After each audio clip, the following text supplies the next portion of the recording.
Hello, welcome to Big Bang Radio Spotlights. This is a show where we talk to independent artists from all around the world all about their music and their process for making it. I'm your host, Isaac Anderson, and today I get to sit down with a band Faster on Fire. Without any further ado, here's the interview. Well guys, thank you so much for joining us today. We really do appreciate it. I want to start at the beginning of each of your musical journeys, just like we do with all the other artists that we talk to on the show. So the first question I want to ask each of you is, what is your earliest musical memory? Oh man, I remember singing Tom Petty at the top of my lungs in my dad's pickup truck when I was like 4. That was the best of times. No seatbelt, man. Yeah, mine was also with my dad in the car. I was probably around 4 as well, and he was singing "Our House" by Crosby, Stills, Nash and Young, and that really stuck in my memory. That's probably the first time I loved music. How exactly did each of you guys get started playing your respective instruments, or just music in general? Like, were your families pretty musical? Like, did everybody in your family like just play music, sing, or just like, or were they more like just kind of incentivizing? I don't know. How did that go for each of you? Lex was born with a pair of drumsticks in his hands, I think. It's true. No, I did start playing drums when I was 10. I think it was just like an off the whim thing I mentioned to my parents, and they've always been super supportive, so they bought me like a little toy kit. And then really stuck with it, surprisingly to everyone, and played throughout I was touring by the time I was 16, and I've never looked back. John, how about you? Man, I got a really cheap pawn shop acoustic when I was like 14, and I think I just started learning Tom Petty. All the classics, man. And yeah, you know how it is with a 15-year-old in the acoustic. So yeah, that was how I started playing acoustic. I started singing in church when I was like 7. My parents were just like, "Hey, sing this song," and I never stopped. Do you remember the first time each of you guys played live? Like, I assume that musicality that you guys had kind of led to maybe some bands that you guys were in before Faster on Fire. Like, do you remember like some of those experiences, like the first time you got on stage and started playing your music?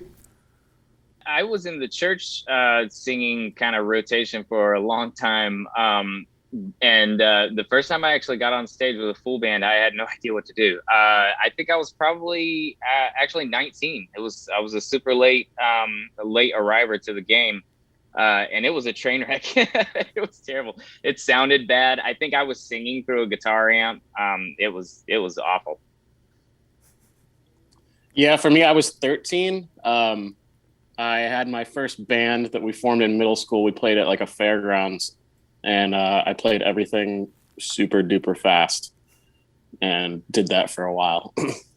Just kind of watching you guys talk on this interview, it looks like you guys have a very awesome relationship. It looks like you guys bounce off each other in a really nice way. How exactly did you guys meet? We play off of each other really well. We've always really been having fun, I think, since we met, like, what, 2015? Probably like 2014. Yeah. We met through coworkers. We worked at a music store, and we started our first band together. And I actually knew John the least out of everyone in the band. And then through breakups and whatnot, we've always just stayed writing partners. We have a good chemistry and rapport.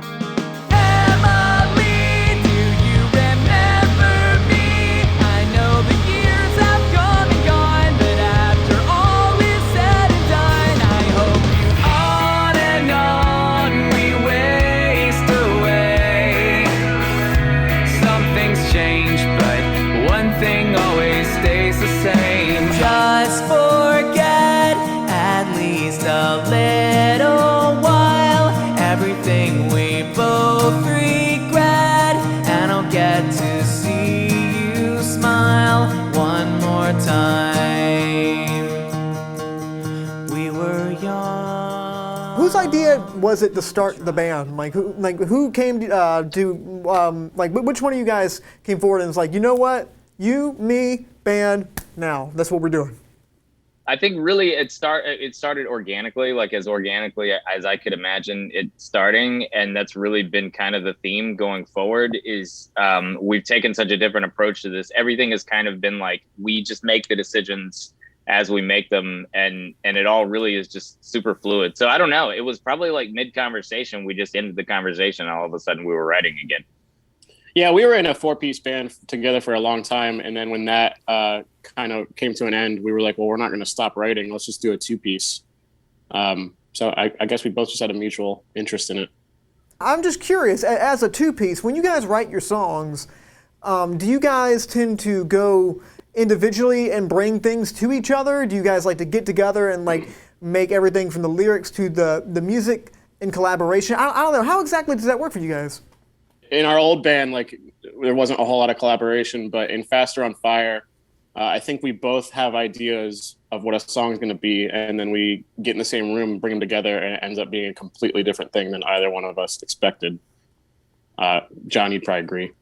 Oh yeah, absolutely. I mean, everything that I have in my mind for every song that we're putting out this year started as something very, very different. And we just kind of whittle things down to exactly where we want it. We bring big ideas to the table, and then I start playing it and Alex goes, yeah, that's not gonna and then we change it. But it is like that. It's very like it's very collaborative. I've got his drum set behind me. We just sit in here in the office and sometimes we'll just play for hours and just land where we land. It feels great. It's different. It's a change of pace, but it's really a 50-50 effort, I think.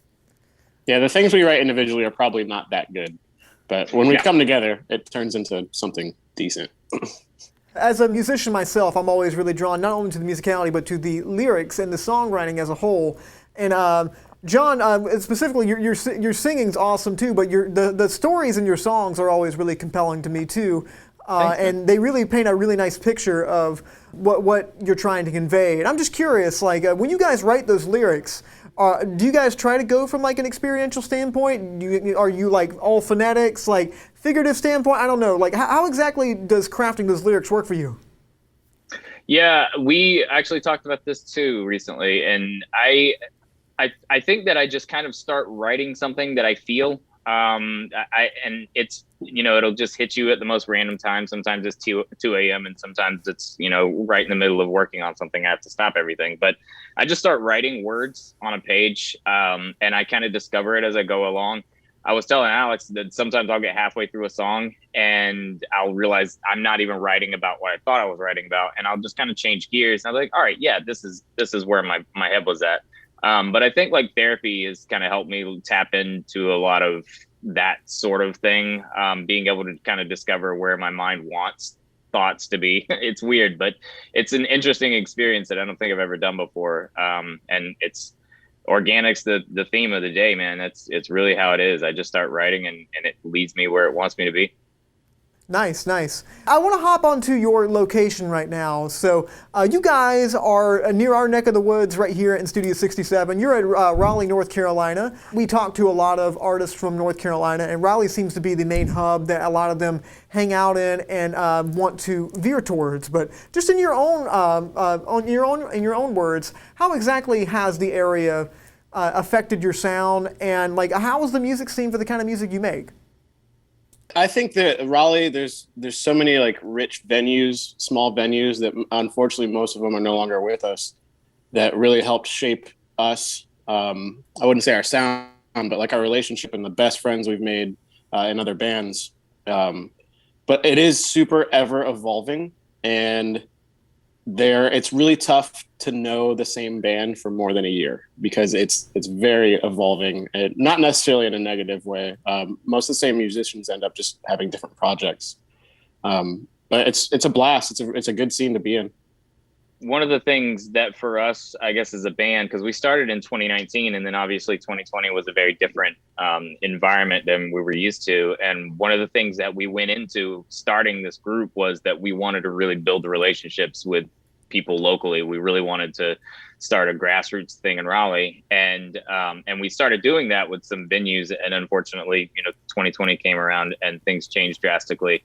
But we still have that mentality and we still have that drive to really like have a strong base here and have a lot of activity going on and involve people in shows and sort of make things a little bit more fun. So we people are coming back out to things and people are going to events. So we still want that. We still want to see these young venues come back up and get their feet under them and come in and get this music scene kicked back up. It's 2021's coming up, all events it looks like. So we're about it. John, I also wanted to mention that you're not only involved in music, but you're also involved in acting and filmmaking. I believe I've seen you in some commercials, and I've seen you in some stage plays, and I believe your wife is involved in that world too. And right now, you guys collaborated to make a show called Sounds Good. And the show also involves Jesse Pacholski of another Raleigh band, The Bronze Age. What's that show about, and maybe you can tell people when we can expect to see some stuff from it? We started a production company to film this. I got a staff shirt on right now. So yeah, we started just with organic ideas. I keep saying that, but man, it's really central. So we took experiences that we've had in the retail music industry, I guess. You know how things go in retail, and we put a bunch of ideas together, and we started talking about putting it in some sort of TV format.